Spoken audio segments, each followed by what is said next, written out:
It is my pleasure to welcome and introduce Gerald Adolph. Gerald leads Booz & Company's mergers and restructuring practice, where they have done hundreds of high-profile client engagements. He is also co-author of Merge Ahead, Mastering the 5 Enduring Trends of Masterful M&A. Gerald holds an MBA from Harvard Business School, as well as BS degrees in chemical engineering and management science organizational psychology. He also holds a master's in chemical engineering from MIT.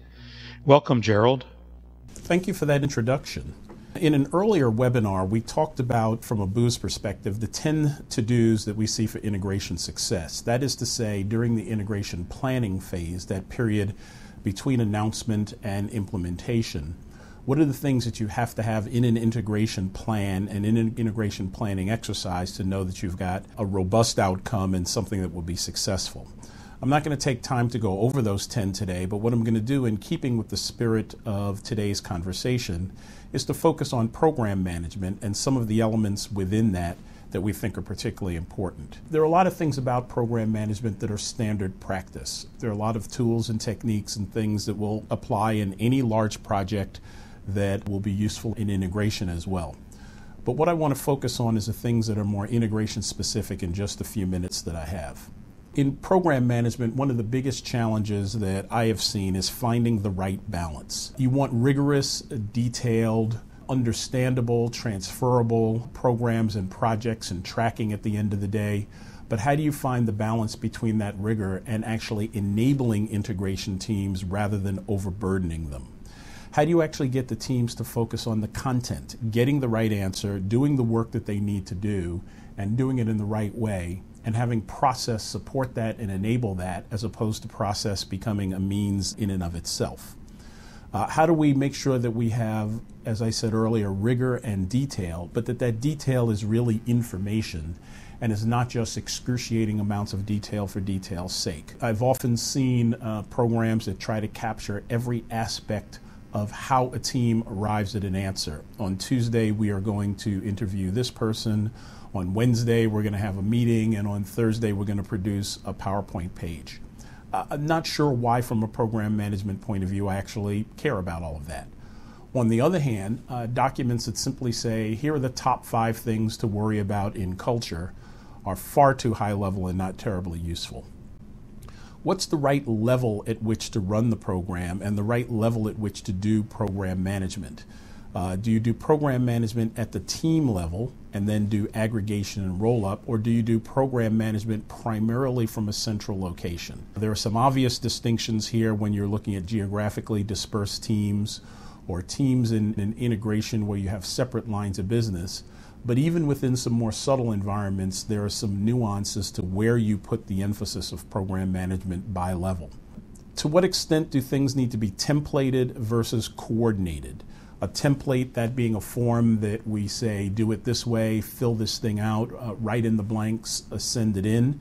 Very useful for roll-up situations and very useful when I have a repetitive kind of activity that I need to do over and over again. Bank branch consolidation, airport operations consolidation in an airline merger, or things like that, where it makes no sense to reinvent the wheel. In many cases, however, what I really need is coordination, not necessarily templates. And in those circumstances, if the program office shows up with a telephone-sized book of templates to be filled out, it will be generally viewed as unhelpful rather than helpful. And how do I promote the right level of sharing with the right level of confidentiality and sensitivity?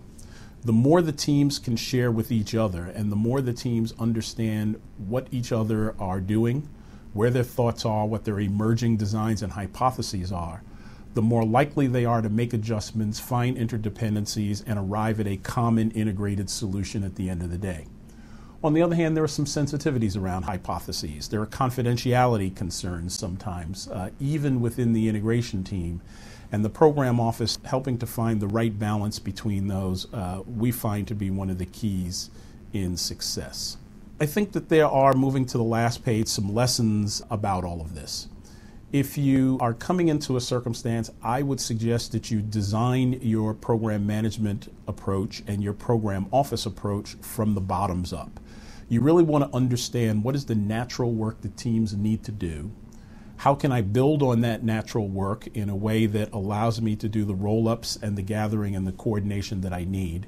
And then what do I have to impose on top of that from the top down in a templated or some other kind of a fashion because it is necessary for roll-ups or because it's asking questions that the teams won't naturally ask on their own? Adapt the approach to program leadership from integration to integration. Make sure that it fits the culture of the company and the kind of circumstance and situation that you're in. Whatever worked the last time you did this will mostly work this time, but not exactly the next time around. Try to do things once. This is part and parcel of working from the bottoms up with teams to try and make sure that they are recording activities, that they're recording synergies, that they're looking at integration tasks and doing it in a way that is useful for them and useful for the PMO, rather than finding the trap of templates from the PMO that the teams don't use and teams having their own tools that the PMO doesn't use, which means everything is now being done twice or 3 times or more. You want to integrate and coordinate communications across the teams, particularly in the pre-close environment. Internal communications, external communications, and transaction communications do not live in separate worlds.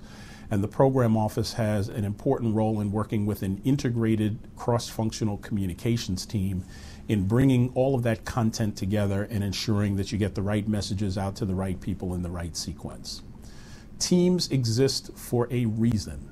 I cannot tell you how often we find program management offices that are trying to do too much or direct too much rather than causing or enabling the teams to do work and then capturing the benefit of what those teams have done. And lastly, be sure that you track projects and activities. These are implementation projects and activities, not just the outcomes. Only trying to find things in the P&L at the end of the day is a very difficult exercise because too many things change in the core business over the course of time. If you think you want to save X dollars in procurement, then we can't just say we want to save X dollars and find it in the indirect raw materials line. We need to have tracked, are we going to make a call on vendors? And if we call on those vendors, are we going to try and consolidate or renegotiate or redesign or what have you? And then we could track, did we do that? Did we make the calls? Did we renegotiate? When we renegotiated, did we get the 4% we expected or did we only get 2%? And all of those I can look at independent from movements in the underlying cost of materials, cost of commodities, cost of service, to get a better understanding for what the integration team has done versus where there have been deviations and excursions in the outside world. So my overall one message that I want to leave you with that is different about integration is finding the right balance and working that balance, working with teams from the bottoms up, and then overlaying from the PMO point of view that which must be overlaid and which must be coordinated and which must be communicated. And finding a way, therefore, to make yourself the kind of a PMO that helps and enables teams rather than burdens them.